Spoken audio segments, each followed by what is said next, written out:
राजधानी भोपाल में real estate कारोबारी को बंदूक की नोक पर अगवा कर 10 करोड़ रुपए की फिरौती मांगने का सनसनीखेज मामला सामने आया है। युवक को छोड़ने के एवज में आरोपियों ने कारोबारी की पत्नी से 30 लाख रुपए वसूल लिए। आरोपियों में ग्वालियर के एक आरक्षक भी शामिल है। कारोबारी को बैंकॉक घुमाने के बहाने आरोपी अपने साथ ले गए। लौटकर आने के बाद इटावा में उसे बंधक बना लिया गया। कोलार पुलिस ने आवेदन की जांच के बाद आधा दर्जन से अधिक लोगों के खिलाफ अपहरण, ब्लैकमेलिंग, मारपीट समेत अन्य धाराओं में केस दर्ज किया है। रुचा ने पुलिस को बताया कि 20 अक्टूबर को पंकज परिहार बंजारी स्थित दफ्तर आया। उसने 10 करोड़ रुपए की मांग की। हमने रुपए देने से मना कर दिया तो पंकज ने बोला कि तुम्हारे और संजय के बीच की बात है, तुम लोग आपस में निपटा लेना। 22 अक्टूबर को पंकज मेरे पति को बैंकॉक घुमाने के लिए बोलकर अपने साथ ले गया। बैंकॉक से घूमकर आने के बाद 27 अक्टूबर को मेरे पति ने कॉल कर बताया कि पंकज के भतीजे अंकित परिहार की सगाई में ग्वालियर जा रहा हूँ। रात में पति से बात नहीं हुई, उनका मोबाइल बंद आ रहा था। हेमंत चौहान ने पति से बात कराई। अगले दिन पति के मोबाइल नंबर पर व्हाट्सएप पर मैसेज आया। उन्होंने बताया कि वे संजय, पंकज व अन्य लोगों के कब्जे में हैं। वे 10 करोड़ रुपए की मांग कर रहे हैं, मेरे साथ मारपीट कर रहे हैं। मुझे पंकज के गांव पिपरोली में बंधक बनाया है। मेरा नाम नितेश ठाकुर है।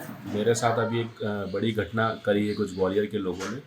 मेरे साथ यहीं पे भोपाल में कुछ षड्यंत्र रच के मुझे कहीं घुमाने के बहाने से एक पंकज परिहार ने मुझे लेके गए यहाँ से। उसके बाद वहाँ से इन लोगों ने सबने प्लानिंग करी। चूँकि मेरा प्रॉपर्टी का और बिल्डरशिप का काम है तो मेरे कुछ एक ज़मीन का मेरा भी सोल्ड आउट हुई थी, तो उसमें मुझे कुछ पैसे, उनको कुछ नॉलेज था कि कुछ पैसे आए होंगे। उसके बाद उन्होंने मुझे साजिश के तहत मुरैना टोल से ग्वालियर के पहले ही मुझे वहाँ से किडनैप किया। उसमें 25-26 लोग थे और 4-5 गाड़ियों से मेरे पास आए, जिसमें पंकज परिहार मेरे साथ ऑलरेडी था। वो सबको लोकेशन दे रहा था। उसके बाद वहाँ से वो मुझे घोड़ापुर में ग्वालियर के एक होटल में मुझे ले गए, जहाँ पे मेरे साथ मारपीट करी उन लोगों ने और मुझे 2 दिन तक बंधक बना के रखा। वहाँ से फिर लोकेशन चेंज करके वो मुझे भिंड के एक पन्ना होटल में ले गए। वहाँ पे मुझे 4-5 घंटे रखा। फिर वहाँ से मुझे पंकज परिहार के गाँव में पिपरोली गड़िया है, वहाँ पे मुझे ले गए। वहाँ पे भी उन्होंने मुझसे मारपीट करी और काफ़ी देर तक मैं उनसे गिड़गिड़ाता रहा कि मुझे जाने दीजिए। तो उन्होंने मुझसे 5 करोड़ रुपए की मांग करी। 5 करोड़ रुपए ना देने के बदले उन्होंने मेरी बीवी को बोला कि तुम्हारे पति को मैं मार देंगे, और मुझे बोला कि तुम्हारी बीवी और बच्चे के लिए वहाँ मेरा आदमी खड़े, वो भी मर जाएंगे। जैसे जैसे करके मेरी बीवी ने उनको कन्विंस किया कि मेरे पास इतने पैसे नहीं है, चूँकि मेरा पति वहाँ पे, तो 30 लाख रुपए में उनकी डील हुई और 30 लाख रुपए नेगोशिएट करके उन्होंने फिर यहाँ पे संजय सिंह राजावत का एक भाई है, उसको 30 लाख रुपए मेरी वाइफ ने 28 तारीख की शाम को कोलार सदरम रोड पे, जिसका वीडियो मेरी बीवी ने बना लिया था। उसके बाद उसके जो मेन सरगना बाद में मुझे मालूम चला कि पंकज परिहार जो हेमंत चौहान है वो पुलिस में था और पुलिस का आरक्षक है ऑलरेडी यहाँ पे भोपाल में, और वही अपने पूरे टोल में पूरे कार्ड दिखाते हुए और 2 नंबर की बंदूक मुझे अड़ा के मुझे साथ मतलब मारपीट करते हुए सब चीज़ें घटना कर रहा था।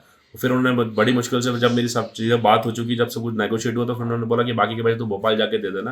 फिर मैं भोपाल आया तो उसके बाद भी उन्होंने मुझे डराना धमकाना शुरू कर दिया। जब उन्होंने देखा कि 4 दिन तक ये एफआईआर नहीं की तो उनके हौसले और बुलंद हुए।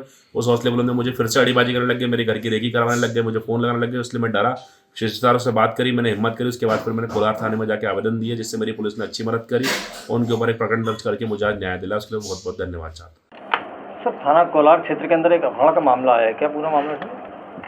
हाँ, कल एक महिला आवेदिका द्वारा रिपोर्ट की गई है कि उसके पति को बंधक बना के फिरौती के रूप में उससे कुछ रुपयों की मांग की गई थी, जो रुपए देने के बाद उसके पति को छोड़ दिया है। और कल वो घटना के करीब 15-20 दिन बाद उन्होंने थाने में रिपोर्ट की है, जिसमें अपराध कायम करके विवेचना की जा रही है। सर, फरियादी द्वारा क्या बताया गया, कहाँ ले गए थे, क्यों इसका अपहरण किया गया था? और उनका ये बताना है कि ये उसके पति प्रॉपर्टी का काम करते हैं, इनका साथ ही में इनके परिचित थे जो आरोपीगण हैं, और इनका एक साथ काम चलता था। बीच में उनके द्वारा कुछ रुपयों की इनसे मांग की गई थी और उसी को लेकर इनका विवाद था। बीच में ये उन्हीं के साथ, आरोपीगणों के साथ में ही जो पीड़ित पक्ष है ये विदेश यात्रा पे गया था। वहाँ से वापसी में उनके साथ ग्वालियर तरफ गए थे और जहाँ पे इसको बंधक बनाने की बात कही गई है। सर, कितने लोगों ने इनका अपहरण किया? अभी ये स्पष्ट नहीं हुआ। उनके द्वारा 5 लोगों के नाम लिखाए गए हैं, जिसकी विवेचना की जा रही है। राशि कितनी दी है इनके? 30 लाख रुपए राशि देना बता रहे हैं।